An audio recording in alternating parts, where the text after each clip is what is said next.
Bismillahirrahmanirrahim. Elhamdülillah. Ve salatu ve selamu ala Resulillahi sallallahu aleyhi ve sellem. Assalamu alaikum ve rahmatullahi ve berekatuh. Hurmatlı Müslüman bir tuğandarım. Bugünkü sabakta bir Peygamber sallallahu aleyhi ve sellem'den özgöçe bir hadisine toxtolup keteli dedik. Al hadistin azır uçurda ar bir jer şarında yaşap жатқан erkek ayalga тийиштүү болгон hadis болгонго байланыштуу. Ошондой эле өзгөчө hadis болгонуна байланыштуу. Жөн hadis эмес, балким адамдын ички дүйнөсүнө, ишенимине, Алла Таала менен Алла жаратып койгон нерселерге болгон мамиледе адамдын ички дүйнөсү, ишеними кандай болуусу керек. Ошого байланыштуу hadis болгондуктан жана ушул туурасында эл ортосунда ар кандай суроолор, ар кандай чечмеленүүлөр, ар кандай түшүнүктөр аралап жүргөндүк себептен негизинен hadiste эмне деп келген, жана ал туурасында алымдар кандай чечим чыгарган, ошол туурасында кыскача бир маалымат айтып кетели дедик. Азыр өзүңүздөр билесиздер, ушундай заман болуп калды. Ар бир эле адам үчөөнүн бири болуп чыгат. Эгерде футбол боюнча сүйлөп калсаңыз, ар бири чоң футбол оюнчусу да. Медицина боюнча сүйлөп калынса, анда ар бири медик болуп чыгат, доктор болуп чыгат, андай кылыш керек, мындай кылыш керек деп. Үчүнчү, ар бирибиз бүгүнкү күнү дин тууралуу сүйлөнсө, коркпостон, ойлонбостон туруп, дин туурасында бир чечим чыгарып, фатва берип, пайгамбарыбыз мындай деген, Кур'анда андай деген деп, коркпостон сүйлөп калган, акыр заманга жакын болуп калган бир заман болуп калды. Ошондон биринчиден баарыбызды чакырып кетет элем, бир сөз айтардан мурун ойлонуп, улуу имамдар, имам Ахмад ибн Хамбал рахматаллахи мисалы, бир нерсе туурасында суралса, ал кишинин түсү өзгөрүп, кубарып, кудум сират көпүрөсүндө, кылдай болгон көпүрөдө туруп, туура эмес жооп берип койсо, тозокко мүдүрүлүп, кулап кете тургандай сыпатта коркунуч басып калар эле да. Динде мындай, пайгамбарыбыз мындай деген сөзүңүз, бул Аллах Таала ушундай деди, мына ошону мен сага жеткирип атамын дегендей мааниге ээ. Ошондон урматтуу туугандарым, кээде адал нерсени, Кур'анда ачык адал деген нерсени арам деп койсоңуз, арам нерсени адамдын имандан чыгып дагы кетиштин коркунучу бар. Ошондон иншалла келиңиздер, ушул хадиске бир аз көңүл буралы жана жакшылап түшүнүп алалы. Бисмиллахир-рахманир-рахим. Wa bihi qala حدثني أبو الطاهر وحرملة بن يحيى واللفظ لأبي الطاهر قال أخبرنا ابن وهب أخبرني يونس قال ابن شهاب فحدثني أبو سلمة بن عبد الرحمن عن أبي هريرة رضي الله عنه حين قال رسول الله صلى الله عليه وسلم لا عدوى ولا صفر ولا هامة فقال أعربي يا رسول الله فما بال الإبل تكون في الرمل كأنها الظباء فيجيء البعير الأجرب فيدخل فيها فيجربها كلها قال فمن أعدى الأول رواه مسلم. Demek bu hadiste Abu Hurayra radıyallahu anh rivayet kılat. Muslim'deki kelgen sahih hadis. Peygamberimiz sallallahu aleyhi ve sellem aytты, la adwa. Oru jugu degen jok dedi.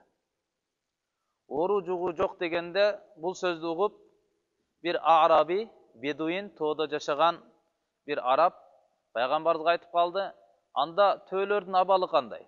Kebir töölөр densoluktu bolat. Densoluktu tö bolup durup, anan oorulu tö gelip al menen aralaşıp ketkende densoluktu tödeli orup kalıp atpayбы. Мындайча айтканда, ошол ооруган төөнүн себебинен жугуп атпайбы буга десе, Пайгамбарыбыз айтты, анда биринчи ооруп калган төөгө ким оору жуктурду деди. Мындайча айтканда, биринчи ооруга каяктан жугуп келди деген сөздү Пайгамбарыбыз айтты. Демек, бул хадисте оору жукпайт деген маани чыгып жатат. Оору жукпайт деп. Тараптуу хадистер бар. Ал хадисте Пайгамбарыбыз айтат, sen качкын оорудан, жугуштуу болгон оорудан кандай эле арстандай качканыңдай деген. Арстандан качкандай, жугуштуу оорулардан, пес оорусунан сен качкының дейт. Вала юриданна мумарридун ала мусаххин. ооруп калган адам ден соолуктуу адамдын алдына кирбесин деген. Wa idza balagakum annahu bi ardin fala tadkhuluha. Качанда силерге эгерде кайсы бир жерде эпидемия, жугуштуу оору, чума оорулары чыгып кеткенинин кабары жеткен болсо, анда ал жерге кирбегиле. Жана силер турган жерде эгерде ошол оору чыгып кеткен болсо, анда ал жактан чыгып кетпегиле деп пайгамбарыбыз айткан. Демек, биринчи хадисте пайгамбарыбыз айтып жатат, оору жукпайт деп айтты. Кийинки эскерилген хадистердин маанисинде оору жугат деген мааниде айтып жатат. Оорулуу адам ден соолуктуу адамдын алдына кирбесин. Эмне себептен? Оору жугуп кетиши мүмкүн. Кайсыл жерден эпидемия чыгып калган болсо, жугуштуу илдет чыгып калса, анда ал жердегилер чыкпасын, анын кабары жеткен адамдар ал жака кирип келбесин. Оору жугуп калат деген маани болуп атат. Ушул болгон сыртынан караганда, ушул хадистерди кабыл алууда ар кимде ар кандай түшүнүк болуп калат. Урматтуу туугандарым, кайсы бир маселе туурасында бир чечкиндүү сөз сүйлөш үчүн бир алымдын сөзү эмес, балким жалпы көпчүлүк улуу чоң алымдар ал туурасында эмне деп айткан, ошолордун оюн сөзү чечим болуп кабыл кылынат да. Ошого бир аз токтоп кетсек. La adwa, оору жукпайт. Бир тараптан оору жугат деген маселе болду. Буну кантип кабыл кылабыз? ولكن الموقف الراجح في باب العدوى ما ذكره الحافظ رحمه الله في الفتح عن البيهقي وابن الصلاح وغيره. قال البيهقي رحمه الله تعالى: ما ثبت عن النبي صلى الله عليه وسلم أنه قال لا عدوى فهو على الوجه الذي كانوا يعتقدونه في الجاهلية من إضافة الفعل إلى غير الله تعالى. Hafiz ibn Hajar rahmet Fath kitabında İmam Bayhaqi rahmetullahi ibn Salah jana başkalardan rivayet kılgan. İmam Bayhaqi rahimahullah aytkan eken, Peygamberimiz sallallahu aleyhi ve sellem'den kelgen rivayatlar oğru jukpayt degen manide kelgen hadisler bul dinsizlik uçurdağı işenimdin negizinde aytılgan boldu. Peygamberimiz sallallahu aleyhi ve sellem kelgen uçur bul müşriklerin zamanası. Alar Kuday Taalamdın kudretini çetke kagışıp kudretli jaralgan nerselerden içine bekemdeyt boluşçu. Oğru jugat degende alar uşunday түшүнүктөйлө, oğru özüdön özü jugat. Oğru Kudayga muhtaç bolboy turup öz zatında bir oğrunu payda kıla alat. Oşondoy kudretke dep түшүнүшөт эле.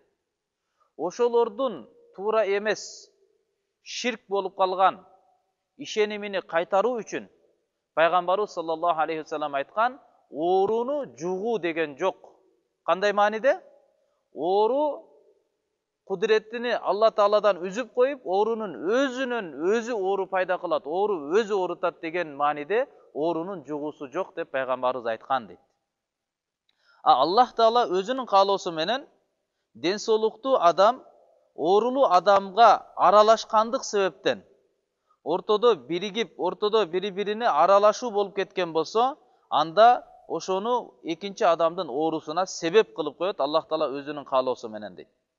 Oşonduk sebepten Peygamberimiz sallallahu aleyhi ve sellem aytkan, firra minal majzum, firaraka minal asad, sen ala pes oğrudan, juğuştuu bolgon ala pes oğrudan kaçkın, arstandan kaçkanday dep Peygamberimiz aytkan. Jana la yuridu mumarridun ala musih, oğrulu adam den sooluktu adamın üstüne kirbesin dep aytkan. Jana oğru juğu Allah tele bolgonduktan Peygamberimiz taunda çuma oğrusu tuurasında aytkan, man sami'a bihi bi ard, kim egerde kaysı bir jerde çuma oğrusu çıkıp ketkendigini ukkan bolsa, anda al jaka basıp barbasın degen. Demek bulardan bardığı Allah Taala'nın taqdiri menen bolot degen manide. Demek urmatlı tuğan, bul жерден kaysıl hadis negiz degen suroo payda bolot da. Oğru jukpayt degen hadis negiz bi? Je oğru jugat degen manini tuyuntup jatkan hadisler negiz bi? Dese İmam Bayhaqi, İmam Hafiz ibn Hajar ibn Salah rahimahumullah başka jana imamlar, cumhur ulamalar aytıp jatat.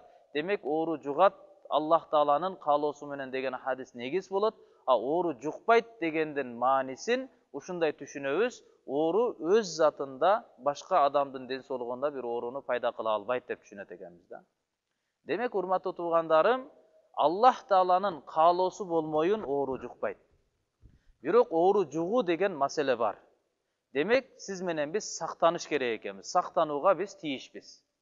Себеби Ахлус-сунна вал жамааттын ишеними боюнча Аллах Таала бир затты жаратканда, ар бир зат болот, ошол затка байланыштуу сыпаты болот, туурабы?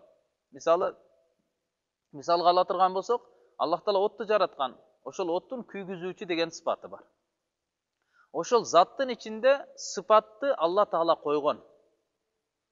Ахлус-сунна вал жамааттын ишеними боюнча Аллах Таала затты жаратып, заттын ичине сыпат койгон. Оттун ичинде күйгүзүүчү деген сыпаты бар, күйгүзө алат. Бирок кандай эле от дүйнөгө келгенде Аллахтын өкүмүнө муктаж, дүйнөдө от өзүнүн сыпатында калыш үчүн да Аллахтын өкүмүнө муктаж, ал сыпаттан чыгып от жок болуп кетиш үчүн да Аллахтын өкүмүнө муктаж. Аллага толук муктаж болуп турат. Алла Тааланын каалоосусуз, Кудай Тааламдын чечимисиз, уруксатысыз, кудретисиз ал эч кандай бир кыймылга келе албайт. Толук Алла Тааланын өкүмүнө муктаж. Мисалы Ибрахим деген пайгамбарды катапульт менен качанда оттун ичине ыргыткан учурда Алла Тааланын буйругу болду, ошол отту я нару куни барда ва салама ала Ибрахим. О от, сен Ибрахим пайгамбарга муздак жана саламаттуу болгон деп буйруду эле, ал жака түшкөндө эч кандай күйгөн жок да. Жада калса тарыхчылар айтат, колу байланып турган жиби өрттөнүп кетти, бирок денесинин бир дагы түгү күйгөн жок дейт. Демек, от күйгүзүү сыпатында Алланын өкүмүнө муктаж болуп турат. Ушул жерде маселе болуп атат. Ла адва деген пайгамбарыбыздын айткан сөзү, оору жукпайт дегендин сөзү, ооруну өз алдынча жуктуруу деген сыпатка ээ деп түшүнүп албагыла деген сөз. Өз затынча депчи, от өзүнчө эле күйгүзө берет эмес, Аллахтын өкүмү, буйругу болсо анан гана күйгүзөт. Ошондой эле урматтуу туугандарым, бул мисалы дары ичкенде дагы. Пайгамбарыбыз саллаллаху алейхи вассалам тадавав деген, дарылангыла деген. Адам иътидал абалында, орта абалда турганда ооруп калса, дарылануу мустахаб болот, сооп алат.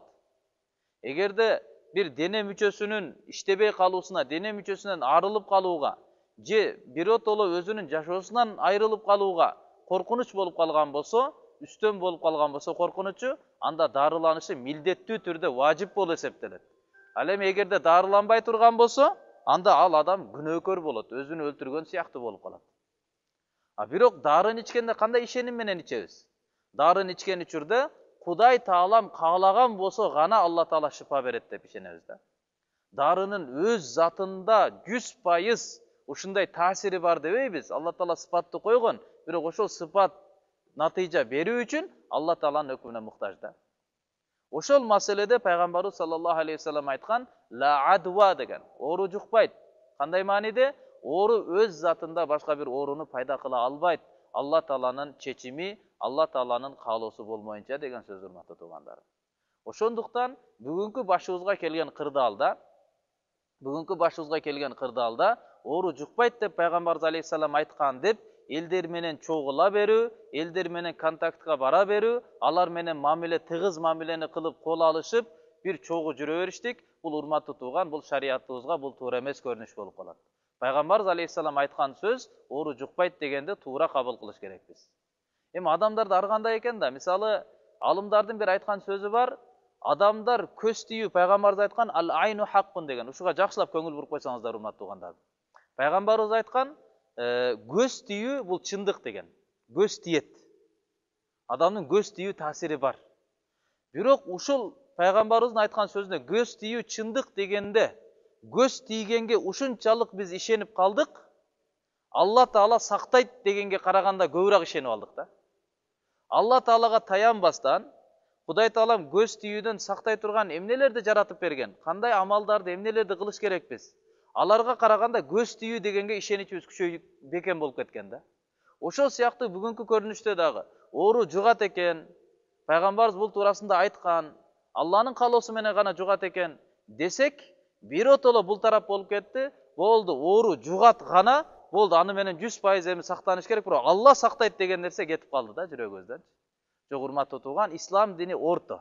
Оору жукпайт деп биротоло чуркап чыгып кетмей жок.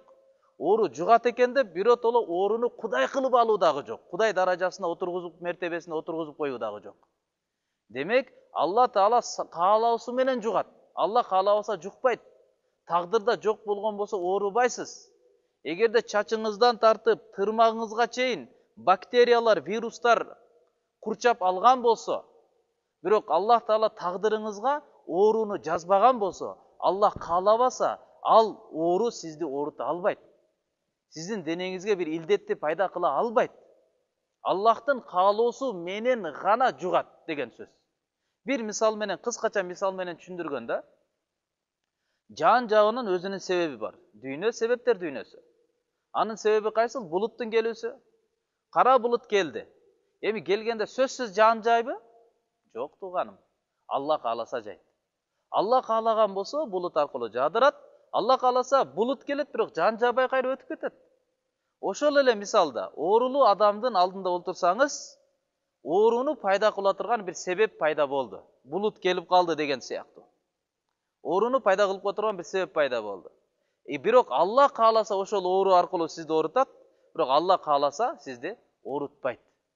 Бирок мисалы эми Алла кааласа гана жайт экен деп, капкара булут бастырып келсе, биз тосмону, зонтик албай эле чыга албайбыз да.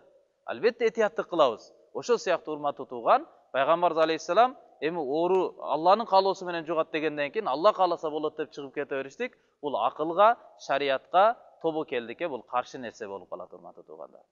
Ошондуктан иншалла бул илдетке болгон ишеничибизди туура кармасак. Ишеничибизди туура кармасак. Анан бир маселе бар. Буга да жакшылап түшүнүп алалы, этияттык маселесинде. Этияттык деген эмне? Ар бирибиз момун мусулмандарбыз. Алла Таала жараткан нерсеге ишенебиз. Жаратуучу зат Аллах бизди сактайт деп билебиз. Тагдырыбыз Кудай Тааламдын колунда деп билебиз. Эми мисалы мен айта турган болсом, жер адамды багат десем, мунун мааниси эмне? Ушинтип эле айта берсем, Кудайды четке кагып, жок, жер багат адамды, жер багат дей берсем, ушу менен курсагыбыз тоюп калабы? Жок, мунун аркасынан өзүнүн тартиби бар.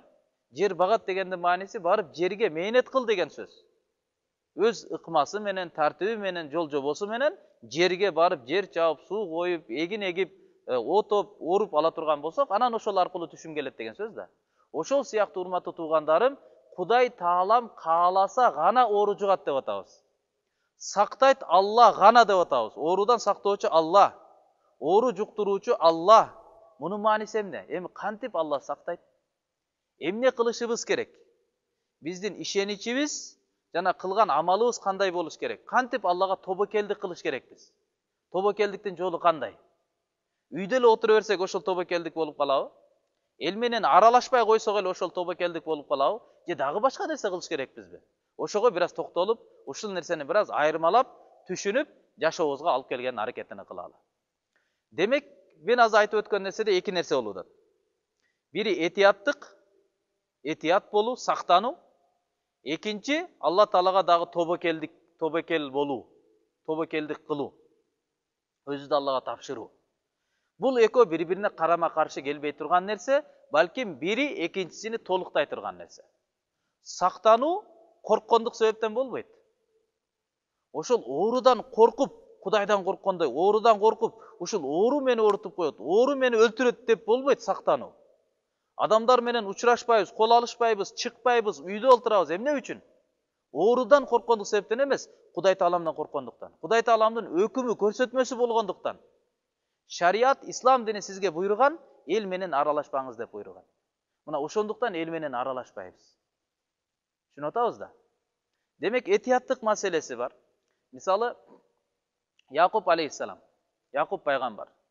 Өзүнүн балдары Юсуф деген пайгамбар бар эле, өтө сулуу, чырайлуу. Ошонун бир туугандары, агалары алып барып туруп, аны кудукка ыргытып жиберишкен. Жаш кезинде, билесиздер. Анан окуя болуп олтуруп, бул Мисирдин чоңу болуп калды, Египеттин. Анан бул бир туугандары ал жака барыш керек болуп калды. Ошондо Якуб пайгамбардын айтканы, мурдакы заманада шаар болсо, ошо шаарды курчап турган чеп болот эле да, ошо менен сактанышат болчу. Ошол чепке шаарга кире турган анан негизги чоң-чоң эшиктери бар эле, дарбазалары бар эле. Якуб пайгамбар өзünün baldarın айтып atıp, udhulu min abwabi mutafarriqa, sizler bir eşikten çoğulup girbesten, balkim başka eşikten bölünüp, el közüne urulbastan, baykalbastan girip ketkile dep buyurgan. Emne sebepten? Sebep alar öte sulu, çıraylı болгондуктарына байланыштуу. Bularga көз тийип калбасын деген коркунучта, өзгөчө нурлары жүзүндө болгондуктан, bularga көз тийип калбасын, билинбестен кирип кеткиле деген. Сактануу деген сөз да, этияттык маселеси. Ошондой кылышты, атасы айткандай кылды. Бирок урмат тутууган бул эч кандай нерсеге пайда берген жок дейт. Мындайча айтканда, бул демек сактануу, бул тобокелдиктин өзү эмес. Алла Таалага тобокелдик сактануу аркылуу кылынбайт. Бирок сактануу тобокелдикке каршы келбейт, балким тобокелдиктин шартыны толуктайт. Кандай? Аллага тобокелдик кылганда адамдын жүрөгү тынч болуп, жүрөк тынчтаныш керек, жүрөк ток болуш керек. Ошондуктан сиз менен биз сактанабыз. Пайгамбарыбыздан келип сураган эле. Төөнү мен кандай кылып Аллага тапшырайын? Десе, пайгамбарыбыз айткан, байлап коюп туруп, анан Аллага тапшыргын, тобокелдик кылгын деген. Демек, биринчи хуснут тадбир, жакшынакай бир шарттарды, ыкмаларды, жол жоболорду колдонуп туруп, сактанууларды кылып, этияттуулукту кылып, андан кийин Алла Таалага тобокел кыл деген маселе да. Ошондуктан урматтуу туугандарым, тобокелдикти кылабыз, Аллага тобокелдик кылабыз, Алланын айткандарын аткарып туруп. Алла айтканды аткарып, ошонун аркасында Алланын убадасы бар, ошол аркылуу Аллага ишенебиз. Сактанабыз, этияттык кылабыз эмне үчүн? Жүрөгүбүз тынч болуш үчүн. Кантип эми бул оорудан сактансак болот? Пайгамбарыбыз саллаллаху алейхи ва саллям жана Аллах Таала бул оору адамга жетпеш үчүн кандай амалдарды үйрөткөн? Эмне амалдар аркылуу Алла Таалага биз тобокелдик кылабыз? Мына ушуга бир аз токтолуп кетели. Пайгамбарыбыз саллаллаху алейхи ва саллям Ибн Маджа рахматуллахи алейхи риваят кылган сахих хадисте айтат: "Ма мин абдин якулу фи сабахи кулли яумин ва масаин Бисмиллахиллади ла ядурру ма асмихи шай'ун фил арди ва ла фис самаи ва хуа самиул алим талата маррат фаядурруху шай." Пайгамбарыбыз алейхиссалам айтты: Кимде-ким ар бир күндүз жана кечинде, демек эрте менен багымдаттан кийин жана шам намазынан кийин, кимде-ким эгерде 3 жолу Бисмиллахиллади ла ядурру ма асмихи шай'ун фил арди ва ла фис самаи ва хуа самиул алим деген дуаны окуп койгон болсо, андага эч нерсе зыян жетпейт деди. Демек мына ушул дуаны окуп туруп, Аллага тобокелдик кылабыз. Болду, мен окудум, Кудайым буйрса бул оору мага келбейт деп. Сактанабыз, жүрөгүбүздү толук кылыш үчүн. Этияттык шариаттын көрсөтмөсү болгондуктан сактанабыз. Экинчиден, Пайгамбарыбыз саллаллаху алейхи ва саллям дагы бир хадисте айтат, Имам Бухари рахматуллахи риваят кылган хадисте: "Ман истабаха би саб'i тамарати ажва лам ядурраху заликал яум суммун вала сихрун." Кимде-ким эрте менен 7 ажва деген курма бар. Ошо ажва курмасынан 7өөнү жеп койгон болсо, ач карынга, анда ошол күнү эч кандай уу жана сыйкыр ага таасир тийбейт деген. Демек, буну жеп койсок дагы оорулар адамга таасири тийбейт экен, Кудайым буйрса. Үчүнчүдөн, Саад ибн Аби Ваккас радиаллаху анху риваят кылат. Пайгамбарыбыз саллаллаху алейхи ва саллям айтты: "Мен силерге ушундай бир нерсенин кабарын айтайынбы? Качанда кайсы бир адамга bir kıyınçılık, bale başına düşkön bolsa, kaygı düşkön bolsa, arkulu Allah Taala'ga kayrılıp dua kılsa, sözsüz oşo kaygısından kutulu jolunu tüzüp beret dedi. Al, Yunus aleyhisselamdın, kit esi bolgon, Yunus aleyhisselamdın duası, La ilahe illa anta, subhanaka, inni kuntu minaz zalimin, degen duanı okusun dedi. Demek uşul ayatты dele okuy turgan bolsok, La ilahe illa anta subhanaka inni kuntu minaz zalimin. Ушуну Кудайым буйрса 313 жолудан окуп Алла Таалага дуа кылып тура турган болсок, бул деле адам баласына келген кыйынчылыктан, баледен Алла Таала сактайт экен. Мына ушул амалдарды кылып, ушул сыяктуу амалдарды кылып, Алла Таалага толук тобокелдик кылабыз. Жана Пайгамбарыбыз саллаллаху алейхи ва салламдын дуалары: Аллахумма инни аузу бика минал бараси вал жунуни вал жузами ва мин саййил асқам деп Пайгамбарыбыз дуа кылат эле. О Алла, мен сенден барастан, ала оорусунан пана тилеймин. Вал жунун жана жин болуп калып, жин тию ооруларынан сен аркылуу мен пана тилеймин. Wal juzam jana pes oorusundan pana tilemin. Wa min sayyi'il asqam jana başka bardyk jaman oorulardan sen arkulu men saktanamın dep Peygamberimiz dua kılar ele.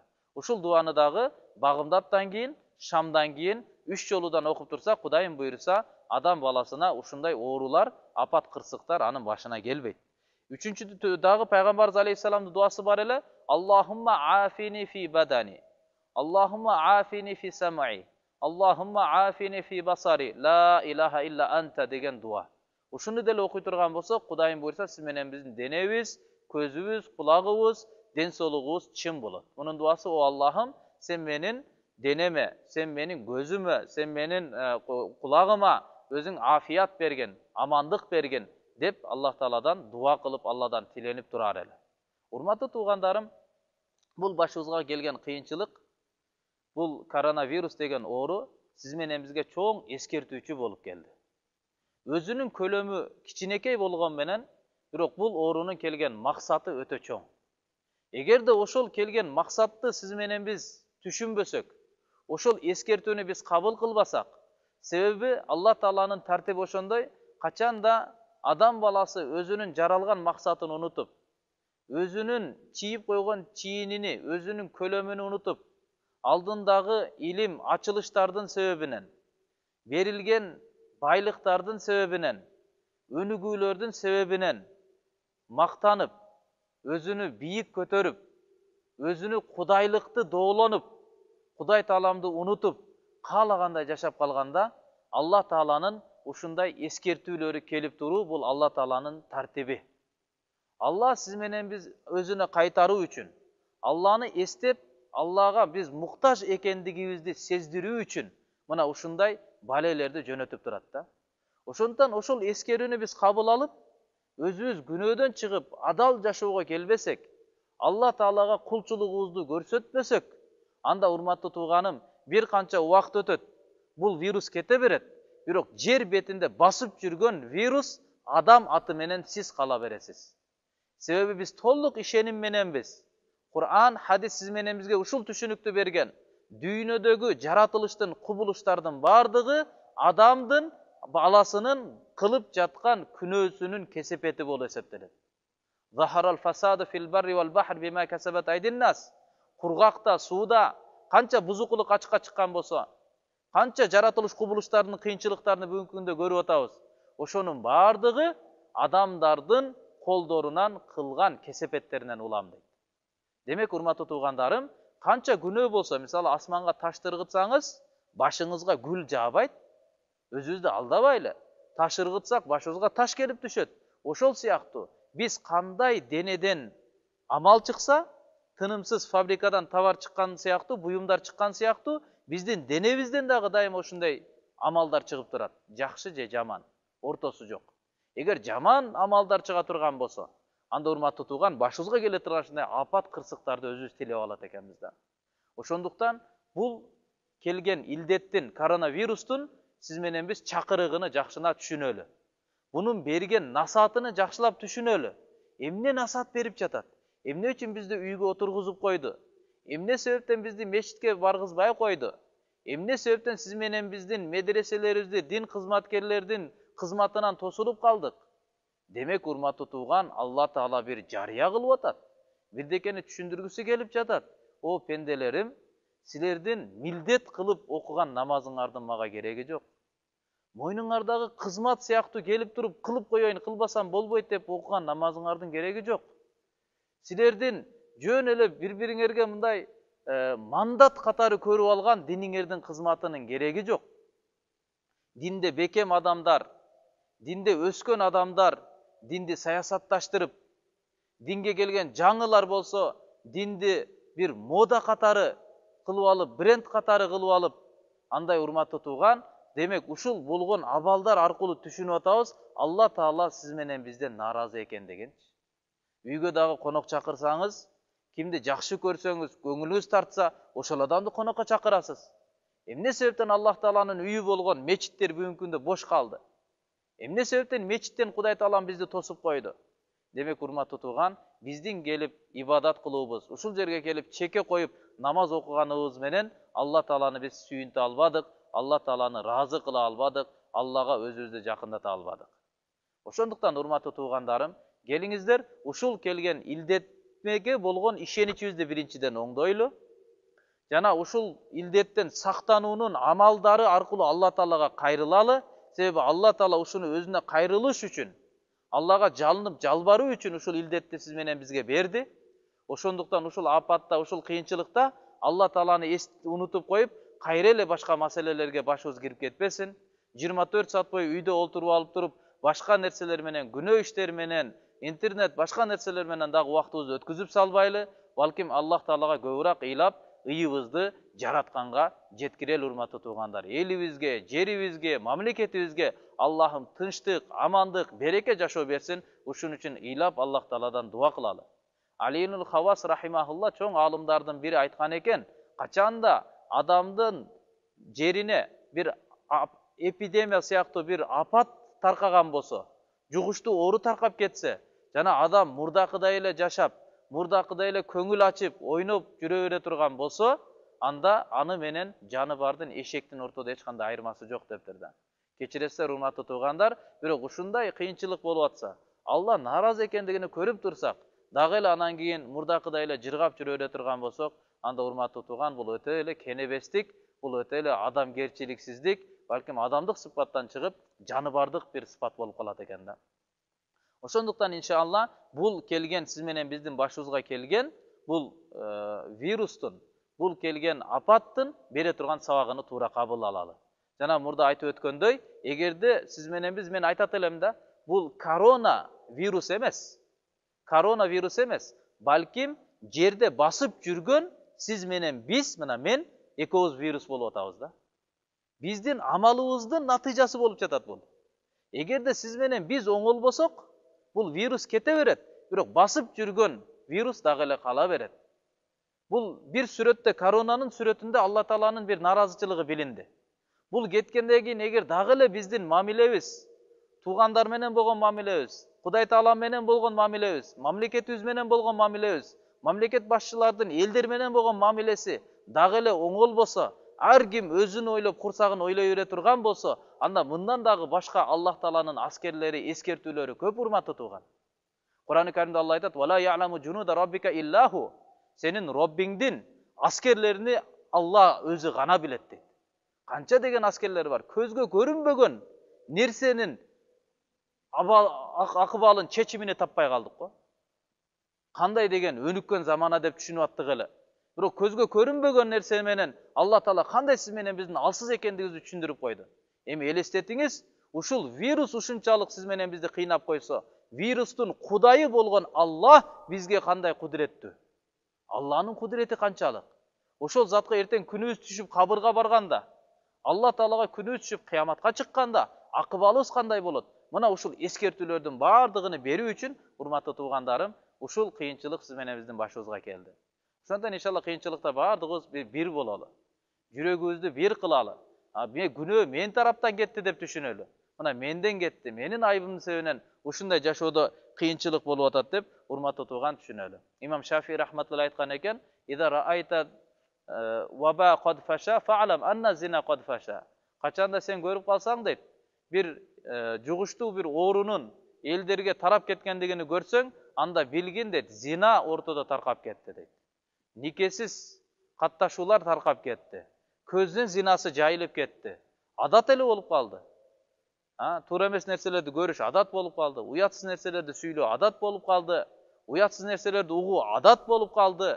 Көздүн зинасы, тилдин зинасы, кулактын зинасы, дене мүчөнүн зинасы жашоого жайылып кеткенде, ушундай кыйынчылыктар, оорулар, түрдүү оорулардын эшиктери сиз менен биздин башыбызга ачылып калат экен, урматтуу туугандар. Ошондуктан иншалла келиңиздер Аллах Таалага кайталы, Аллах Тааладан бекем дуа кылалы. Сабагыбыздын акырында Пайгамбарыбыз саллаллаху алейхи ва салламдын бир дуасына баарыңыздардын көңүлүңүздөрдү бургум келди. Пайгамбарыбыз алейхиссалам айтат: "Силер дейт Алла Тааладан көп сурагыла.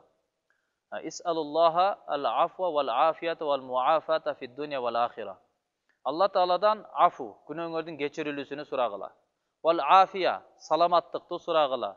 Вал-муафат, силер адамдардан, адам силерден сак болууну сурагыла дүйнө жана акиретте деп пайгамбарыбыз айткан экен. Ушул дуаны эгерде ким кыла турган болсо, Аллахумма инни ас'алукал афва вал афията вал муафата фид дунья вал ахира деген дуаны ким окуй турган болсо, анда урматтуу тууган ага 5 сыйлык бар да. Биринчиси ал адамдын күнөөсү кечирилет. Экинчиси жалгыздыкта ал адам күнөө кылбайт. Үчүнчүсү ушундай оору келип, ошол оорунун себебинен адам баласы каза болуп, кокустан адамдын башына оору келип калбайт. Төртүнчүсү залымдарга күнү түшүп, залымдардын зомбулугун, зулумдугуна ал дуушар болбойт. Бешинчиси урматтуу тууган, Аллах Таалага жеңил ырыскы берип коет. Кимде ким ушул дуаны дайым окуп жүрө турган болсо, Аллахумма инни ас'алукал афва вал афията вал муафата фид дунья вал ахира деп. Ахиру да'вана анилхамдулиллахи роббил аламин. Аллахым баарыбыздын ден соолугубузду чың кылсын, жер асмандан келе турган апат кырсыктардан, балелерден сактансын, мамлекетибизден жалпысынан бүткүл мусулман мамлекеттерине, бүткүл дүйнө жүзүнө ушул оорудан Аллахым тез арада жеңил ден соолукта бир ушул аркылуу ала турган сабактарды алган абалыбызда тообабыз менен ушул абалдан чыгууга Аллахым мүмкүнчүлүк берсин. Мамлекетибиздин эгемендүүлүгүн, стабилдүүлүгүн кыяматка чейин улантып, эч качан бирөөгө кул кылып, зар кылбастан, дайыма сиз менен биз бүткүл ааламга устаз болгон, үлгү болгон мамлекеттерден кылсын. Аллахым баарыбыздан разы болгон болсун. Ассаламу алейкум ва рахматуллахи ва баракатух.